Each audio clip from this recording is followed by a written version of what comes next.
Olá, cursistas! Sejam bem-vindos mais uma vez. É um prazer estar de novo aqui com vocês.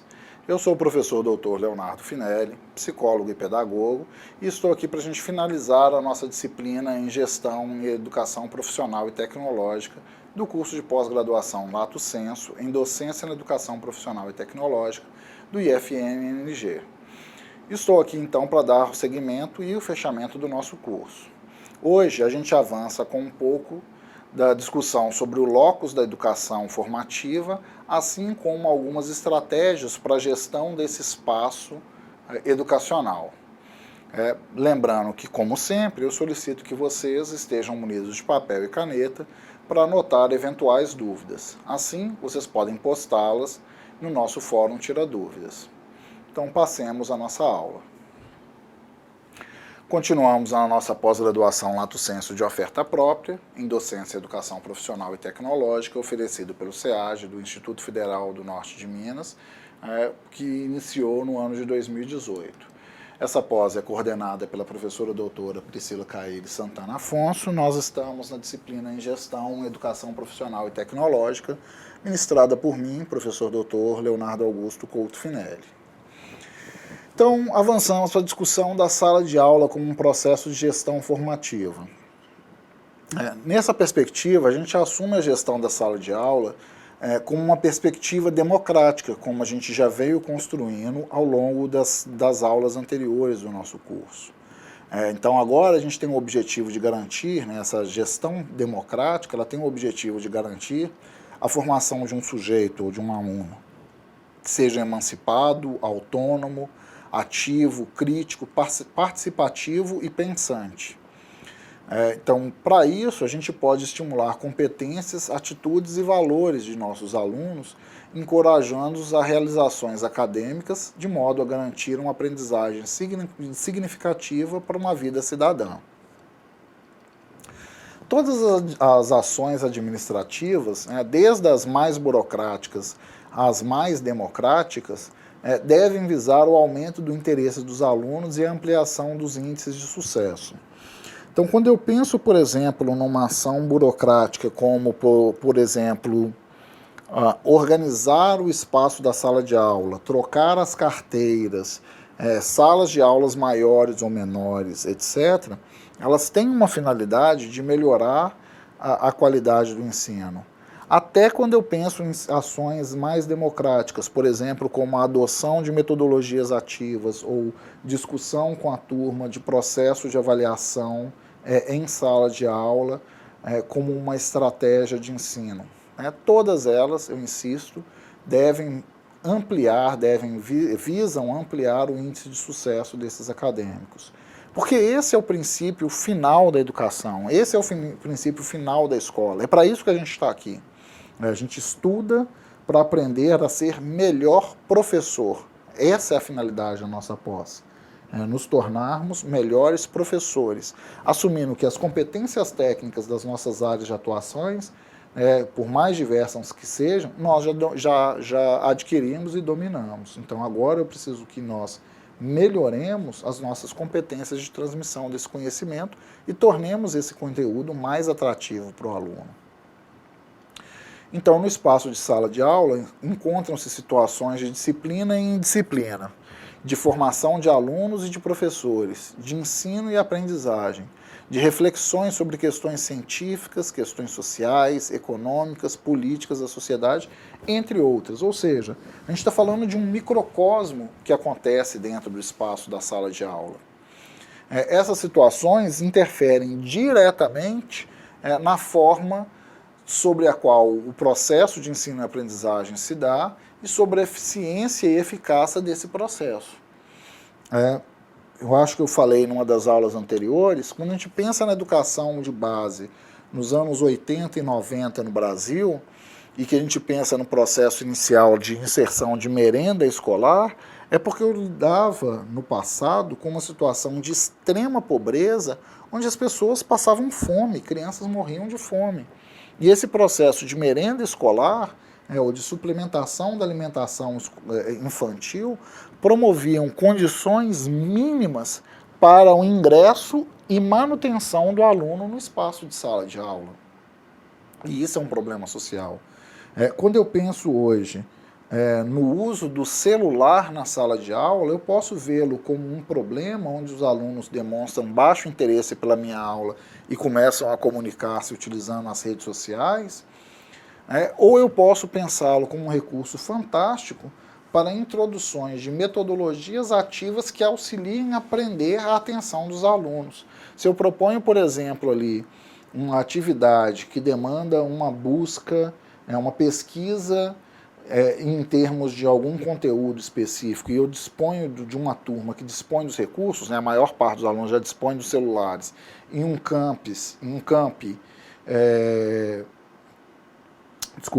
em um campus em que há uma conexão de internet ampla e de qualidade, eu posso pôr essa galera para trabalhar na sala de aula, que é algo extremamente motivador para esse aluno, e trazer resultados completamente inovadores. Ou seja, não há nada que é completamente bom ou mal, mas sim que deve ser pensado no sentido de ampliar esse processo de ensino e aprendizagem. Então, nesse sentido, as escolas estão assumindo e vão continuar a assumir novas formas de gestão que consideram uma elaboração coletiva dos projetos pedagógicos, de ciclos de escolarização, de currículos interdisciplinares, de interculturalismo, de avaliação formativa, de interligação entre escola e comunidade, entre outros. Então, todos esses elementos, vocês podem pensar na vida acadêmica de vocês, são elementos que vocês já ouviram falar e que já vivenciaram em maior ou menor grau e que continuarão a vivenciar nos próximos anos, visto que a gente está numa época de transição. Então, para pensar em qualquer uma dessas mudanças, todas elas exigem preparo, por exemplo, de nós, professores, tanto no que diz respeito à aquisição dos conhecimentos, o que a gente sabe. Não dá para mim utilizar o mesmo livro-texto que eu utilizei, que o meu professor utilizou comigo há 20 anos atrás, mesmo ele sendo um livro excelente, ou até dá, desde que eu considere que ele é um livro clássico e que eu preciso complementar essa informação do livro clássico com uma literatura contemporânea, odierna, atualizada. Então, no que diz respeito aos novos conhecimentos, quanto à capacidade de analisar de forma crítica esse novo trabalho.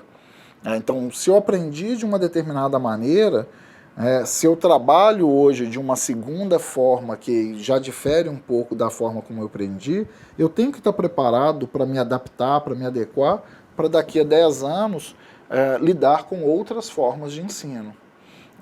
Hoje eu já estou aqui dando aula num ambiente virtual de aprendizagem. Ainda tem uma estrutura bastante clássica, de cuspe e giz, onde vocês estão lendo os slides e ouvindo a minha aula.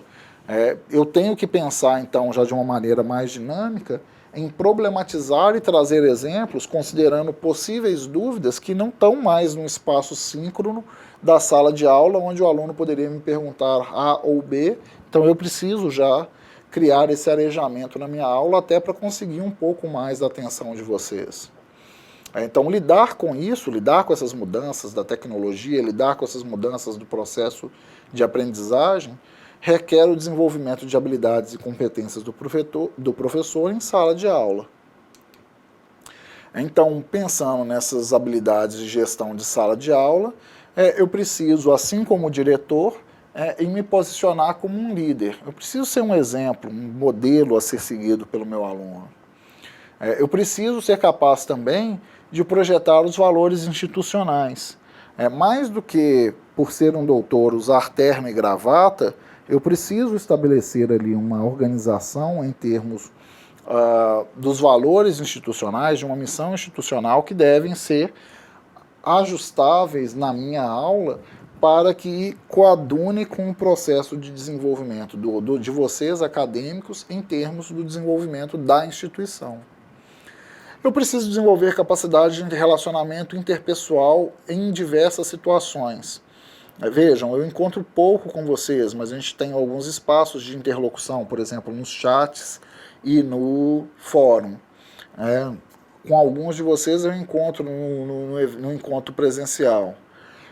E quando a gente pensa na educação profissional e tecnológica, saindo da EAD, muitas vezes a gente vai lidar com situações de relacionamento nas mais diversas ordens, no campo de trabalho ou nos laboratórios de prática. Então, nesse sentido, depende de nós, professores, muito estudo, leitura e treinamento, para transformar aquele saber conceitual que a gente aprendeu no passado em um saber prático e aplicável para esse aluno. Isso, então, eu entendo que para o gestor, para o professor da educação profissional e tecnológica, algumas vezes é mais fácil, até em função da característica do conteúdo que ele ministra.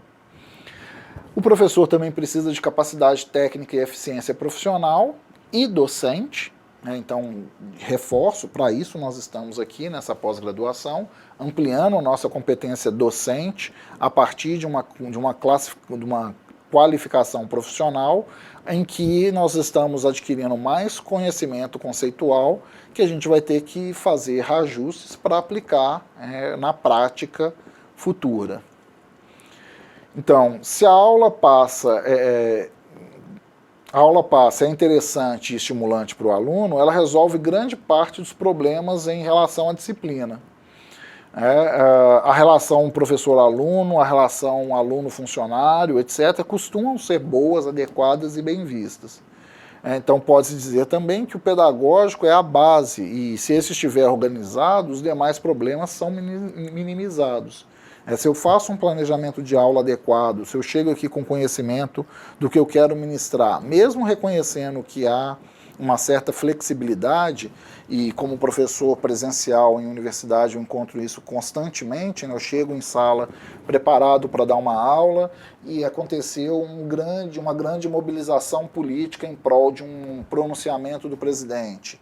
Aconteceu uma grande mobilização social em prol de uma campanha social qualquer que exista, ou em prol de um desastre ecológico, ou em relação a um assassinato e por aí vai. São questões que emergem no espaço de sala de aula que eu preciso trabalhar e que dizem respeito à forma de gerir o conhecimento, de gerir o processo de aprendizagem, mas que também não podem ser focadas em detrimento do conteúdo específico da disciplina. Então, eu preciso de um jogo de cintura para repensar esse trato pedagógico de modo a acolher a demanda do aluno que está na minha frente, sem, por sua vez, abandonar o conhecimento pedagógico, a formação do conteúdo específico que eu quero compartilhar. Então, se na escola e na sala de aula os alunos aprendem com os pares e fazem isso de forma respeitosa, tem-se a regra ética para o desenvolvimento do trabalho pedagógico. Não adianta pensar que é só esse formato de aula, cuspe e giz, em que eu detenho um conhecimento que é transmitido. Isso é falacioso, isso já se mostrou como não sendo o mais eficiente ou eficaz. A participação, por exemplo, de vocês no fórum promove um espaço de interlocução que é rico. Quando eu estou em encontros presenciais com os meus alunos, eu trago alguns exemplos, os alunos trazem outros e criam um espaço de interlocução em que todos nós, alunos e professor, aprendemos. Então, nesse sentido, eu posso pensar em estratégias eficazes para a gestão de sala de aula. Há diversas estratégias que contribuem para o controle de problemas da sala de aula e, consequentemente, contribuem para um ambiente adequado de aprendizado. Então, um dos pontos que eu preciso pensar alunos vêm de realidades de vida distintas. Eu tenho desde alunos pobres, paupérrimos, a alunos bastante abastados, muito ricos. Alunos que conseguem ter facilidade, que só estudam e têm muito tempo para estudar, vem para a faculdade, vem para uma instituição de ensino e tem tempo para estudar em casa, e alunos que estudam e trabalham, que são pais ou mães de família, que são arrimos econômicos de grupo familiar e por aí vai, que tem menos tempo para se dedicar ao estudo. Eu tenho que atingir a todos esses alunos. Eles têm, vocês têm experiências das mais variadas ordens, e muitas delas trazem exemplos que contribuem para o aprendizado, mas que algumas vezes vocês têm insegurança, e aí compartilham para verificar se é isso mesmo, se vocês estão entendendo de forma adequada. É importante a gente pensar, enquanto professores, quanto ao interesse da classe. É claro que não dá para fazer tudo que a turma quer. De tempos em tempos, em encontros presenciais, a minha turma demanda, não vamos fazer prova. E eu atendo a demanda de gestão de uma instituição, por exemplo, privada, que estabelece um sistema de pontuação em prova bastante formal, com número de questões, etc. Mas é possível negociar esse espaço de gestão em termos de manutenção do interesse do aluno. Não, às vezes dá para não ter uma das provas em uma das disciplinas em função de uma atividade prática que pode promover maior crescimento, maior desenvolvimento do processo de ensino-aprendizagem. Então isso precisa ser pensado entre eu, professor, e o meu grupo de alunos, assim como eu, professor, vou atuar como mediador com a relação com a gestão. Tornar o aluno ativo no processo de aprendizagem. Então, promover a participação, fazer perguntas, ouvir os exemplos, fazer a interlocução dos alunos, auxilia na manutenção e no desenvolvimento do interesse pela aula, pelo conteúdo e, consequentemente, amplia o aprendizado. Promover a interação entre pares, que segue essa mesma lógica da interação dos alunos. Convencer os seus alunos, isso é importante, porque o aluno que reconhece essa empatia real, essa empatia, esse gostar incondicional, e aí eu não estou falando que, como eu disse anteriormente, de querer levar o aluno para casa, etc., mas de um interesse real, sincero e incondicional por cada um de seus alunos, que tem realidades, vivências, experiências das mais variadas ordens e que podem contribuir. Elogiar estudantes de destaque, e isso sempre, assim, quanto mais rápido e mais amplo o elogio, melhor o seu efeito. Lidar com comportamentos tempestuosos, então às vezes o aluno está nervoso, frustrado, alguma coisa acontece que foge ao seu controle, ao seu desejo, ele briga, xinga, grita, etc. Entender que algumas vezes é culpa, essa frustração pode estar associada a um dos seus comportamentos, eu não vou nem falar de culpa, mas a algo que você promoveu, e que algumas vezes diz respeito a uma experiência fora da sala de aula do aluno, que ele está meramente descontando ou descarregando ali dentro do espaço de sala de aula. Aquele evento da sala de aula foi só mais uma gota que fez o copo transbordar. Cuidado com a exposição de aluno perante os pares, que tende a criar mais dificuldades para aquele aluno e para a relação com a turma. Então, por exemplo, gritar com a turma, chamar atenção de aluno na frente dos colegas. Se você vai fazer isso, seja claro e diretivo. Vá até o aluno e fale baixo com ele em sua mesa. É muito mais eficiente do que ficar chamando atenção na frente do grupo. Até porque algumas vezes o aluno vai reconhecer injustiça, vai reclamar, mas está todo mundo conversando. Sim, mas você está conversando mais, a sua voz é mais alta, está me incomodando mais. Converse com os alunos difíceis, que apresentam mais dificuldade, após ou previamente o horário da aula, de modo a não expô-lo na frente do grupo, ou de modo também a compreender o que está promovendo essa dificuldade desse aluno. Algumas vezes isso não dá, o aluno não está tão resistente que ele não quer esse apoio, essa participação. Noutras, ele às vezes consegue expressar, não, eu estou com uns problemas, assim, assado. Às vezes você pode aconselhá-lo, você pode auxiliá-lo. Às vezes você não pode fazê-lo diretamente, mas você pode indicá-lo a buscar um apoio do núcleo de apoio ao estudante, o NAE da instituição, tenha ele o nome qualquer que seja na instituição que você trabalhe, mas a estruturação de um NAE, Núcleo de Apoio ao Estudante. Acompanhe a chegada dos seus alunos, chegue em salas um pouquinho antes e demonstre interesse por essa chegada, veja os alunos chegando, se demonstre interesse, você está lá preparado, pronto, com material organizado, é muito melhor do que simplesmente deixar a turma chegar, se organizar e chegar atrasado. Respeite o horário das aulas, por mais que os alunos queiram burlá-lo. Caso eles queiram burlar, negocie. Eu trabalho, como eu já falei, em instituição privada, dando aula no ensino superior à noite. A turma quer ir embora mais cedo por causa de horário de ônibus. Então é possível fazer algum tipo de negociação, até reconhecendo que alguns alunos são de outros municípios e precisam pegar ônibus, precisam se deslocar. Mas nem sempre todas as demandas dos alunos podem ser atendidas. Tenha o compromisso pedagógico quanto ao preparo das suas aulas. Prepare com antecedência, organize-se, né? Não é chegar na sala e falar, então, o que a gente vai discutir hoje? Não, você que é o gestor do espaço de sala de aula. Então, você tem que ter uma organização em termos de nós vamos dar sequência ao conteúdo, avançando para e por aí vai. Seja responsável pelos seus educandos, né? Então, às vezes o aluno está fora do espaço de sala de aula. O que está acontecendo? Por que ele está lá? Ele vai simplesmente ganhar uma falta? Ou é mais importante você chamar a atenção dele no momento oportuno, fora de sala de aula, e falar, olha, eu estou preocupado que suas faltas estão ampliando, o que está acontecendo, etc. Compreenda o seu aluno. Existem demandas das mais variadas ordens. Algumas você pode auxiliar, outras não.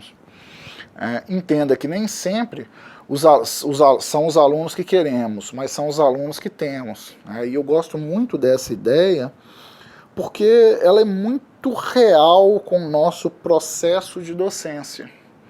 Eu gostaria imensamente de estar mais com vocês nessa pós-graduação, num momento presencial, para a gente promover debates, porque eu tenho certeza absoluta da experiência de alguns, mesmo que alguns não tenham nunca tido uma experiência de docência, como professores, vocês já chegaram até aqui numa pós-graduação com diversas experiências em sala de aula, e várias delas são riquíssimas e deveriam ser compartilhadas com o grupo.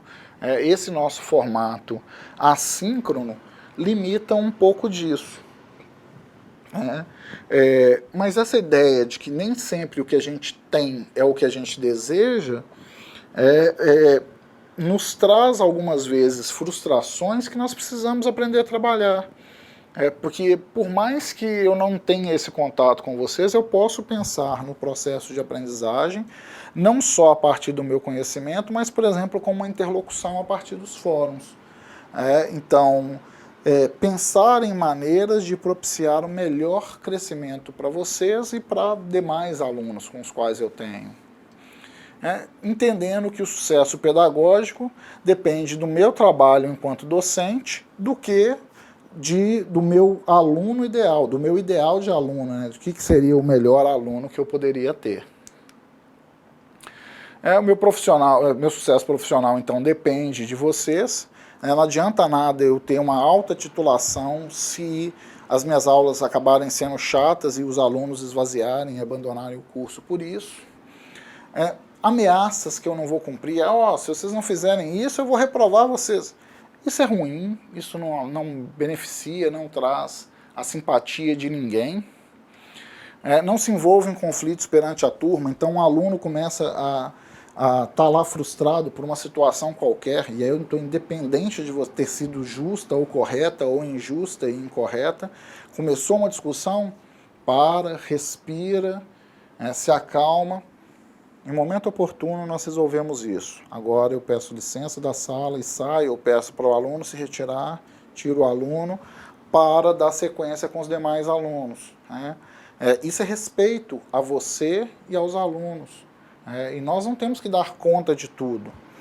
Nós também somos injustiçados algumas vezes. Então nós temos que ter essa maturidade para reconhecer o nosso limite e ser polido, atuar com correção no sentido de promover uma melhor interlocução. Polido na hora de fazer a correção de provas, por exemplo, o X para o erro, quando uma barrinha mera atende. Aí outras questões pedagógicas que eu considero até menos importantes, isso são muito mais importantes, por exemplo, para uma educação infantil e menos marcantes para uma educação profissional e tecnológica em nível médio ou tecnológico, quanto, por exemplo, o uso da tinta vermelha. Mas lembre-se sempre que os nossos alunos nos olham com inspiração e admiração. Então é importante mantê-la como um elemento de transferência dessa relação, que eu vou nomear até como uma relação de amor que existe no processo educacional. Nesse sentido, é importante ser firme, mas amigável. Às vezes os alunos nos solicitam, alterações que nós não podemos fazer.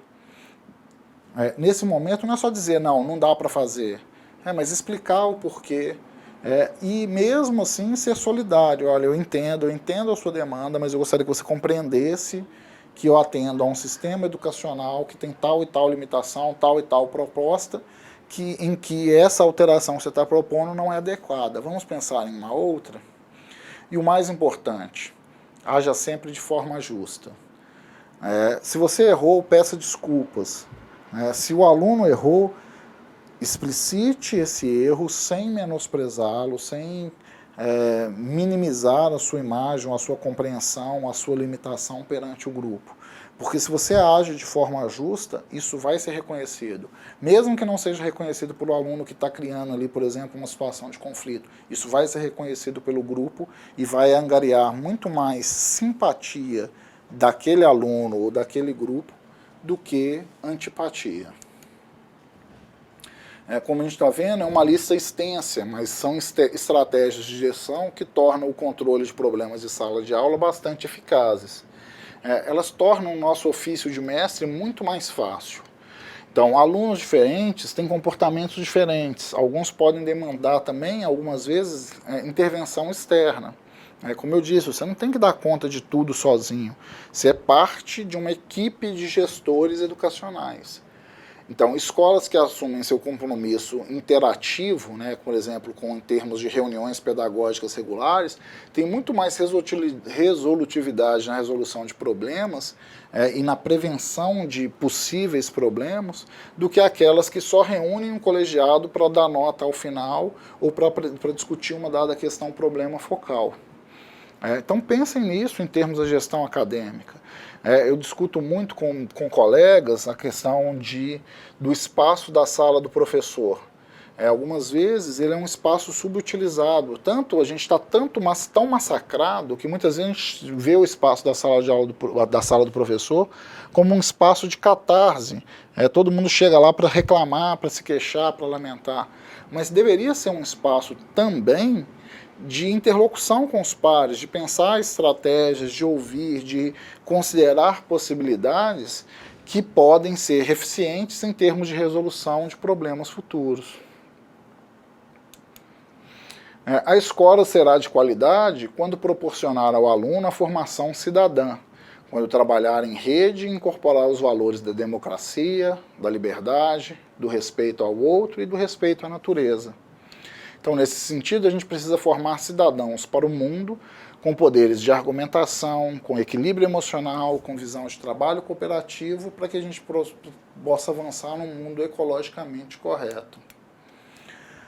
E aí, caminhando para o final da nossa disciplina, quanto à avaliação da gestão dos processos formativos, a escola é um espaço em potencial para uma construção contínua. Essa construção contínua, eu falo que é potencial, porque essa construção contínua ela não necessita do espaço meramente formal da escola.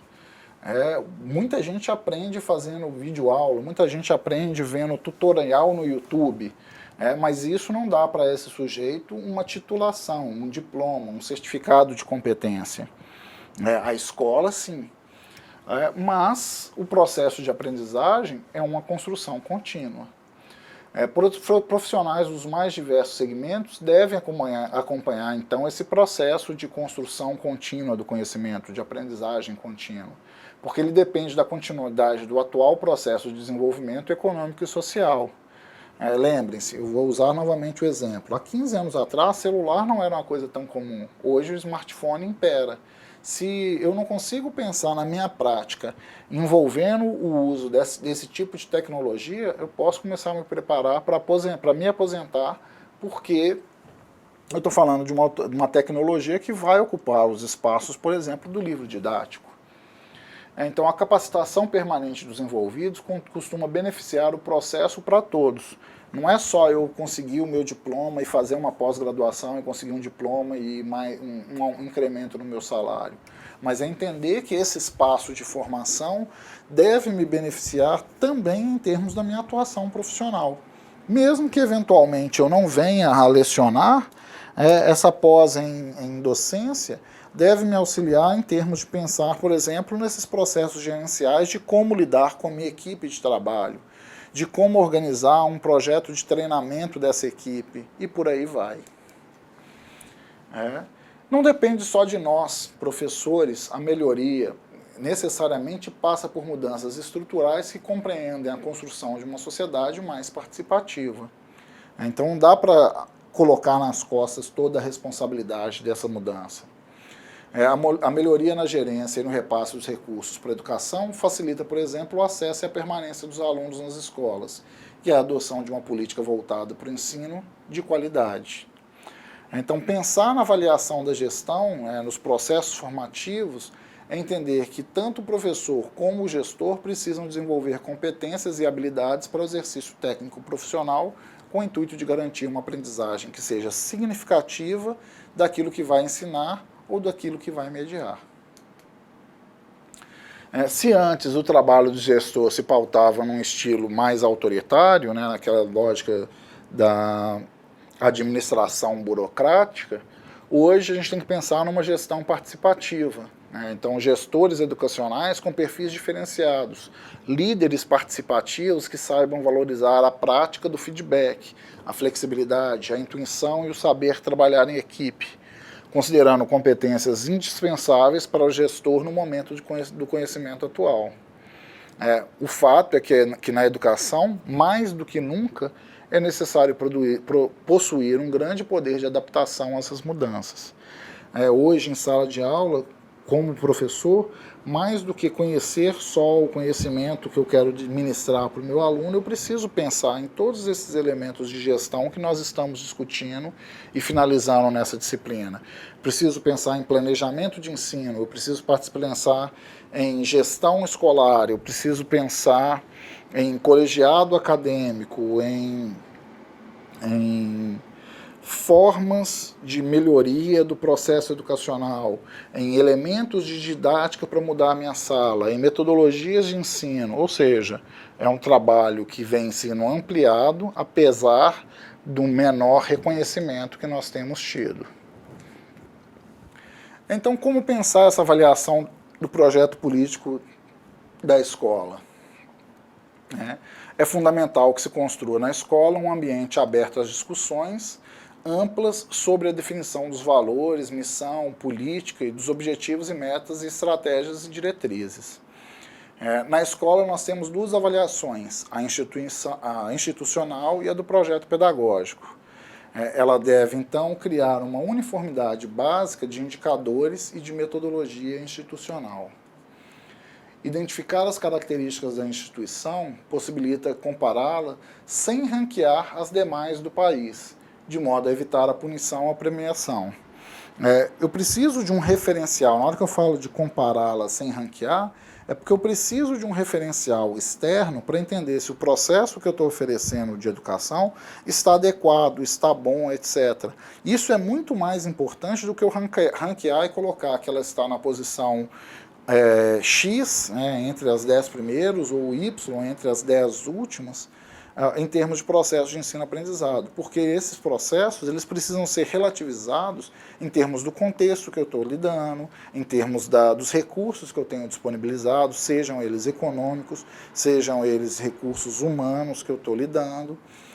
Por exemplo, uma unidade do Instituto Federal aberta em uma cidade de uma região pobre e precária pode ter dificuldades em termos de contratação de docentes que sejam doutores, mestres ou especialistas, porque, pela região ter as suas precariedades socioeconômicas, não haviam profissionais com essa formação na região. Então, mais do que ranquear, eu preciso do critério para entender o que eu estou promovendo de melhoria. Então, é importante que todos os membros e segmentos participem intensamente nos procedimentos de implementação e que os resultados sejam utilizados para promover mudanças, fazer correção de rotas, construir novos indicadores que sejam legítimos e capazes de serem absorvidos pela comunidade na qual a instituição se insere. No nível pedagógico, a avaliação ainda é usada para controlar a aprendizagem e o comportamento dos alunos, tornando-se assim um mecanismo de exclusão. Ela é um instrumento punitivo na hora que eu falo de uma nota alta ou uma nota baixa. Se o aluno vai mal, eu vou dar uma nota ruim. Se o aluno atrapalha em sala, eu vou tirar ponto de participação, etc. Quer dizer, é um mecanismo de exclusão, é um mecanismo punitivo. E não deveria ser. A avaliação ela deve ser pensada em termos de estabelecer as rotas de um processo educacional. Tanto que em diversas instituições a gente já fala de avaliação processual. Tanto que em diversas instituições a gente já fala de processo de recuperação, de processo de aprendizagem, paralelo ao processo educacional, ou seja, um processo de recuperação processual e paralelo, que não precisa esperar acabar e ter um fracasso escolar para se pensar em recuperação, mas sim promover a recuperação tão logo se observe as limitações no processo de aprendizagem. Então, a avaliação deve estar associada claramente a objetivos, ou seja, critérios e indicadores, para avaliar e não relacionar apenas a avaliação com conteúdo e conhecimento, ou ainda como uma ferramenta de dominação e submissão aplicada por muitos professores, que é o que acontece. O planejamento do trabalho e desenvolvimento dos profissionais de educação no interior da escola pressupõe uma reflexão e uma discussão coletiva sobre cada escola. Nesse sentido, ao avaliar os alunos, nós pretendemos detectar problemas em sua aprendizagem e, eventualmente, solucioná-los, ou simplesmente testá-los sobre o seu conhecimento, o que procuramos transmitir na sala de aula, para classificá-lo como um aluno bom ou mau em termos do seu aproveitamento, e assim oferecer ajustes para o processo, de modo a levar à construção satisfatória do conhecimento. Como eu disse, o processo de avaliação ele deve ser muito mais pensado como uma lógica processual, de modo a assegurar o aprendizado correto, do que nessa lógica punitiva de detecção de problemas, Ela é importante para detectar problemas e repensar os caminhos de modo a melhorar o processo educacional e o processo de aprendizagem, muito mais do que simplesmente classificar entre bom ou mal, aprovar ou reprovar. Mas, enfim, acabando, finalizando o nosso curso, a avaliação, então, ela deve ser pensada como uma possibilidade de formação para a autonomia e a emancipação do nosso aluno, muito mais do que um mero processo punitivo, ou de oferta de um resultado, de um índice, de um indicador. Enfim, por enquanto é isso, pessoal. Seguimos a nossa disciplina acompanhados por mim e pelos tutores. Nós estamos finalizando a disciplina, mas ainda temos as atividades do fórum e do seminário. Então, até lá, eu lembro que todos devem finalizar o conteúdo que não se encerra em si. Ele foi pensado como um recorte para melhorar o seu desempenho na atuação profissional. Sigam buscando, então, outras fontes e outras formas de formação para o sucesso no trabalho de vocês. Eu desejo um forte abraço a todos e até um próximo possível encontro.